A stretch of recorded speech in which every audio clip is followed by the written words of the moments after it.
क्या हो गया है भारतवर्ष के युवाओं को, क्या हो गया है सरकारों को, क्या हो गया है उन उद्यमियों को जो लोग स्टार्टअप करते हैं अलग अलग तरह के सेक्टरों में और फिर भर्ती करते हैं तमाम युवक युवतियों को, जो लोग उनके स्टार्टअप में उनके कदम से कदम मिलाकर चलते हैं, मेहनत मशक्कत करके हार्ड वर्क करके दिन रात एक करके वह लोग उस उद्यम को बड़ा कर देते हैं, फेमस कर देते हैं, विख्यात कर देते हैं। लेकिन जब वो कंपनियां अपना पैर कारपोरेट जगत में जमा लेती हैं तो फिर क्या उन्हें ये फिक्र होती है कि जिन लोगों ने अपने मेहनत करके अपने हुनर से अपने स्किल से इस कंपनी को सीधे फर्श से अर्श तक ले आया, शिखर तक बिठाया, कंपटीशन में ला दिया, वह उनके लिए उतने ही महत्वपूर्ण हैं जितना कल थे। फिर शुरू होता है एक दौर, जी हाँ, ले ऑफ का। जी, कंपनियां एकाएक एक झटके में इन तमाम युवक युवतियों को एक साथ काम से निकाल देती हैं, बेरोजगार बना देती हैं। और ऐसा आज से नहीं हो रहा है, बहुत पहले से हो रहा है। फ्लिपकार्ट और अन्य ऐसे बड़े बड़े कंपनियों ने भी ये कार्य किया है जो आज बड़ी चमक दमक और रौनक में अपना जीवन जी रही हैं। ऐसा लॉकडाउन के दरमियान तो बहुत सी कंपनियों ने, छोटी बड़ी कंपनियों ने किया जो आईटी सेक्टर पर काम करती हैं, वेबसाइट या इस तरह के तमाम अलग अलग ऑनलाइन काम करती हैं। कंप्यूटर के शिक्षा दीक्षा को लेकर भी बहुत से बच्चे चाय और समोसे बेच रहे हैं। वैसे भी सरकार हमारी कह ही चुकी थी कि पकौड़े तलना भी एक स्वरोजगार है और इसे करना चाहिए, इसमें कोई संकोच क्या होना चाहिए। नमस्ते, मैं अजय साहनी स्टार हूँ, रियल रिपोर्टर न्यूज का आपका पेज है, आप सभी का स्वागत है। और जय जयकार करने हेतु एक बार फिर एक आप सबके साथ हूँ, लेकिन विषय बड़ा सेंसिटिव है दोस्तों। लगातार कुछ चीजें हैं जो आ रही हैं। चलिए एक बात आप लोगों को बताते हैं। Online educator organisation, online education की एक बहुत बड़ा सेक्टर अनअकैडमी, इसका नाम आप लोग सुने होंगे। अगर शिक्षा से जुड़ा हुआ कोई भी आप क्वेरी कर रहे होंगे इंटरनेट पर, तो ऑनलाइन ये एजुकेशन का बहुत बड़ा पोर्टल है, बहुत बड़ा प्लेटफॉर्म है। और अनअकैडमी ने पिछले सप्ताह अपने 10% यानी 600 कर्मचारियों को एक झटके में नौकरी से निकाल दिया। 11,000 करोड़ के इस स्टार्टअप ने, इसके पीछे तर्क क्या दिया कि लोगों की परफॉर्मेंस का आकलन किया गया, फिर निर्णय लिया गया। अब सोचिए, निकाला भी इल्जाम देकर। ये बहुत तकलीफ देने लगता है।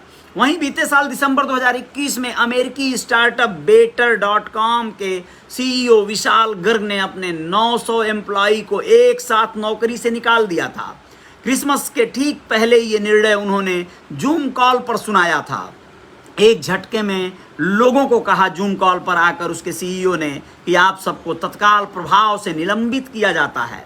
ऐसे में सवाल उठता है कि जिस स्टार्टअप को लेकर इतना क्रेज बढ़ रहा है, युवा नौकरी छोड़ स्टार्टअप ज्वाइन कर रहे हैं, तो जहां हायर एंड फायर का कल्चर एग्जिस्ट कर रहा है, वहां इन युवाओं के करियर का क्या होगा।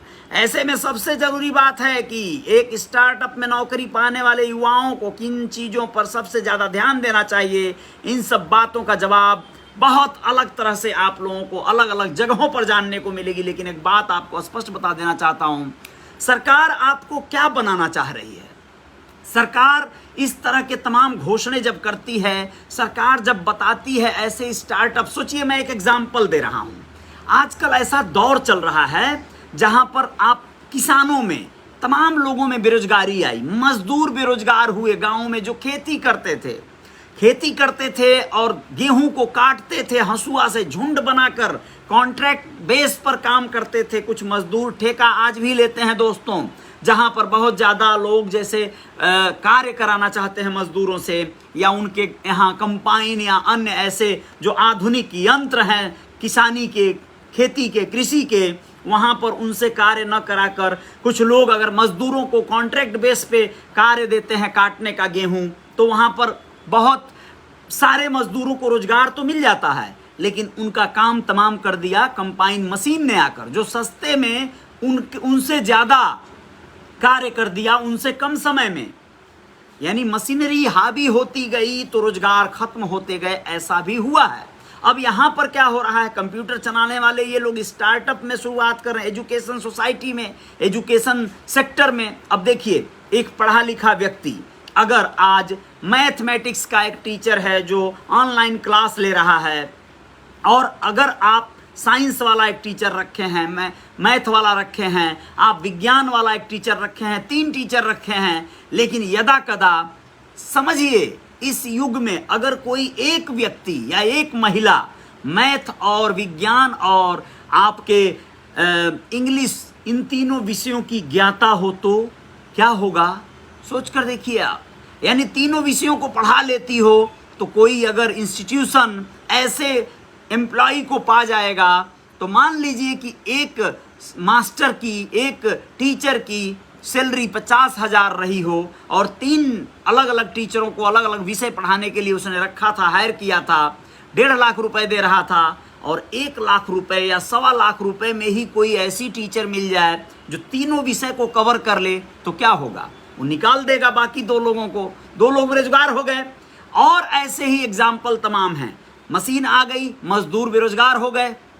आप लोग समझिए, कोई कंपनी शुरुआत जब करती है उसे बहुत बड़े टीम की जरूरत पड़ती है, लेकिन जब वो कुछ दिन में ही अपना सेटअप पूरा जमा लेती है, कस्टमर बना लेती है, बहुत सारे लोगों को अपना उपभोक्ता बना लेती है, तो वो अपने यूनिट में या यूं कहें कि अपने क्लासरूम में बहुत सारे मशीनरी को भी हायर कर लेती है, खरीद लेती है, और उस मशीनरी की वजह से स्टाफ की अब ज़रूरतें कम होने लगती हैं, सैलरी उनको भारी पड़ने लगती है, और ये पूरी तरह से क्लाइंट अपना बना चुके हैं। यानी शुरुआती समय में किसी पार्टी को कह लीजिए या किसी कंपनी को कह लीजिए, किसी इस तरह के ऑनलाइन प्लेटफॉर्म को कह लीजिए, अनअकैडमी जैसे प्लेटफॉर्म को, फ्लिपकार्ट जैसे प्लेटफॉर्म को, शुरुआत में बड़ी टीम की ज़रूरत पड़ती है, लेकिन जब वो जम जाते हैं सब, तो इन लोगों को टीम की ज़रूरत नहीं पड़ती है, तो ये लोग टीम को तुरंत एक झटके में बेरोजगार कर देते हैं। अपने तो आनंद वैसे ही ले रहे होते हैं, लेकिन इनके जो लोग बेरोजगार होते हैं वो कहाँ जाते हैं, क्या करते हैं।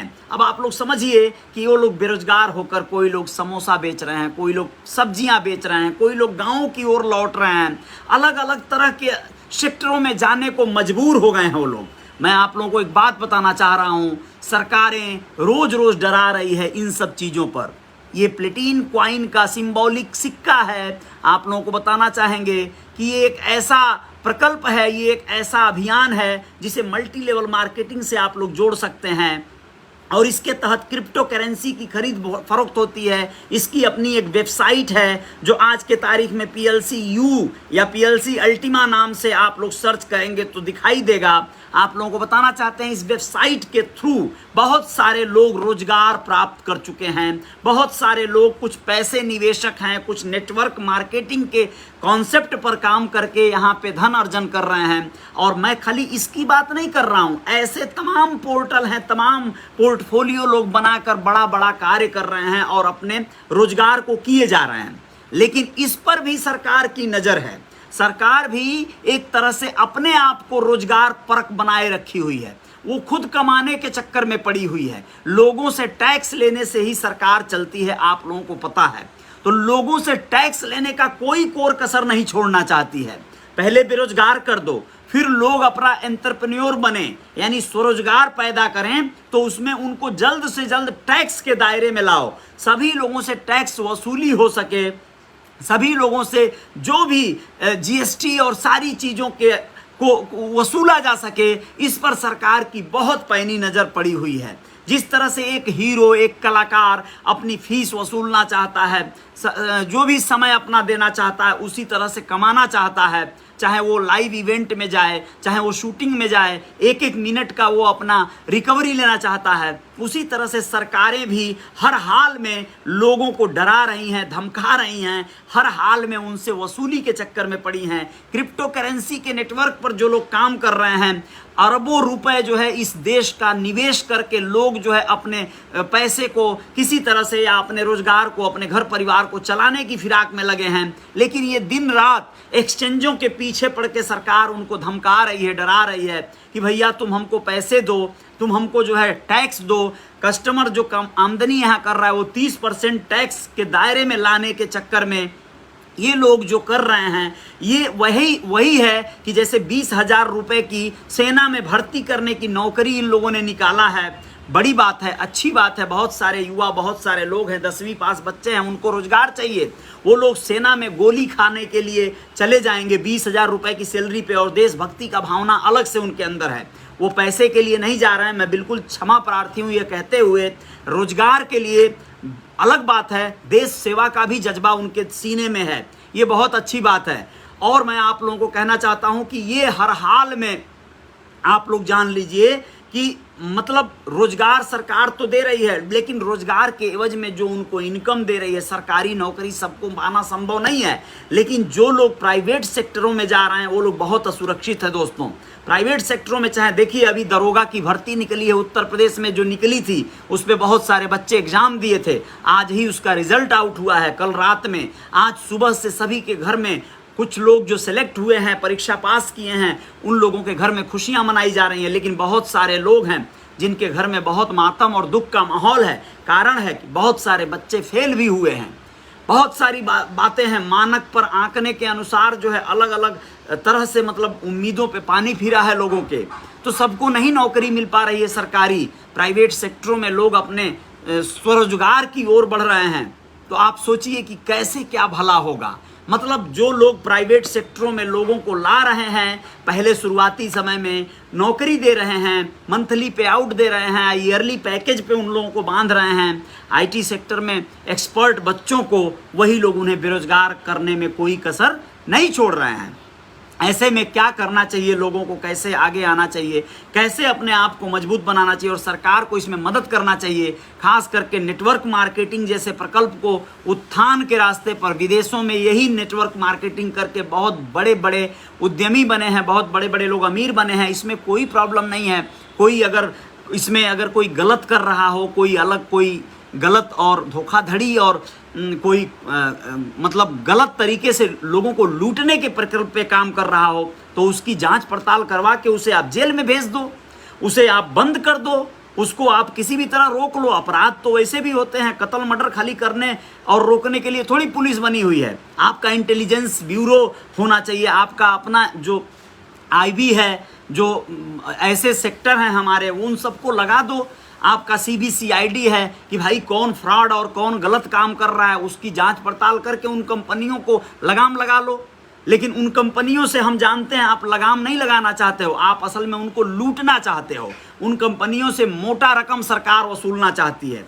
कई बार उन कंपनियों पर आरोप लगाकर कि ये गलत कर रहा है, उनको गिरफ्त में ले लिया जाता है, जबकि वो कंपनियां सही कर रही होती हैं। देश को या मुलाजिमों को सही रिश्वत न देने के नाते उन्हें गलत धाराओं में बांधकर जेलों में भर दिया जाता है।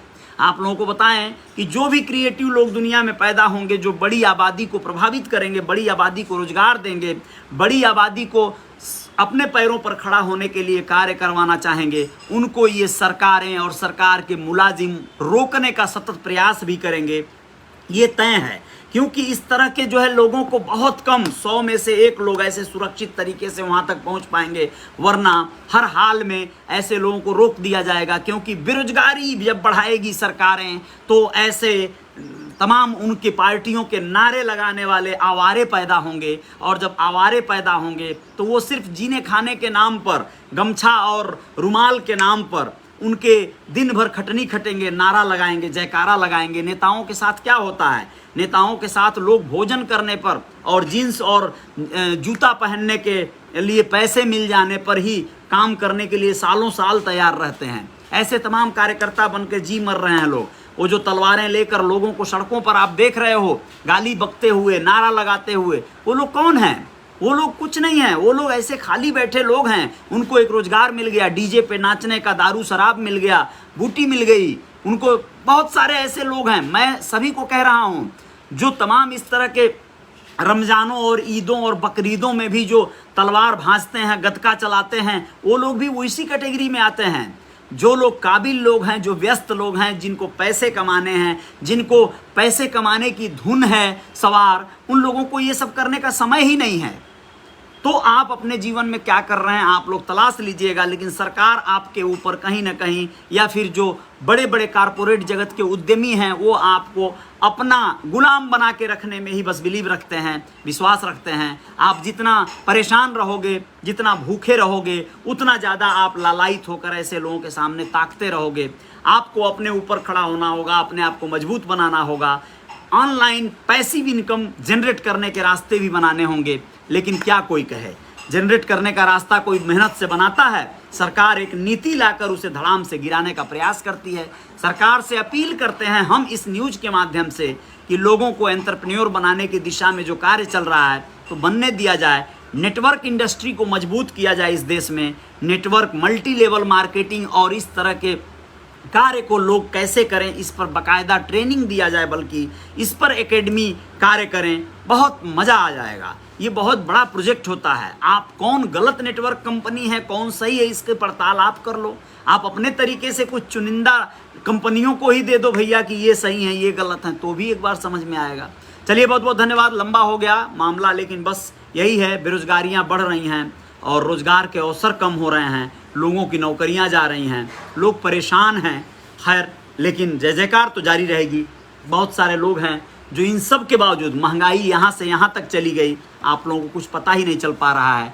महंगाई कौन से दौर से कहाँ गुजर रही है, इससे प्रभावित होने के जगह पे हम लोगों को एक नया मैटर मिल जाता है, एक नई लड़ाई मिल जाती है और हम लोग उसी में मस्त हो जाते हैं, मशगूल हो जाते हैं। हमको कोई फ़र्क नहीं पड़ता पेट्रोल के दाम से, सब्जी के दाम से, नींबू के दाम से। हमको तो बस मज़ा आता है ये कहने में कि भैया बहुत बढ़िया है, बहुत अच्छा है, कोई दिक्कत नहीं है, मज़ा आ रहा है। चलिए, जय हिंद, जय भारत। ख्याल रखिएगा अपना आप लोग। RD वर्मा शुक्रिया, राम शरण धन्यवाद, राम शरण धन्यवाद, रवि सहानी शुक्रिया आपका, राजेश निषाद बस्ती से कह रहे हैं, बहुत बड़ी बात कर रहे हैं। अब आप किसको कह रहे हैं मुझे नहीं मालूम, लेकिन अगर आप मुझे कह रहे हैं तो भाई अच्छी बात है। अखिलेश निषाद जी शुक्रिया, विनोद सहानी जी धन्यवाद आपको, हीरालाल वर्मा जी शुक्रिया, सोहन निषाद धन्यवाद आपका, जुगेश निषाद बहुत बहुत धन्यवाद जुगेश, और जय हो डॉक्टर मिथिलेश मझवार जी शुक्रिया आपका, धन्यवाद। धर्मचंद जी बहुत बहुत शुक्रिया, अमित बाबू गुप्ता धन्यवाद, मनीष कुमार धन्यवाद आपका, संजय निषाद, आभार सभी मित्रों का।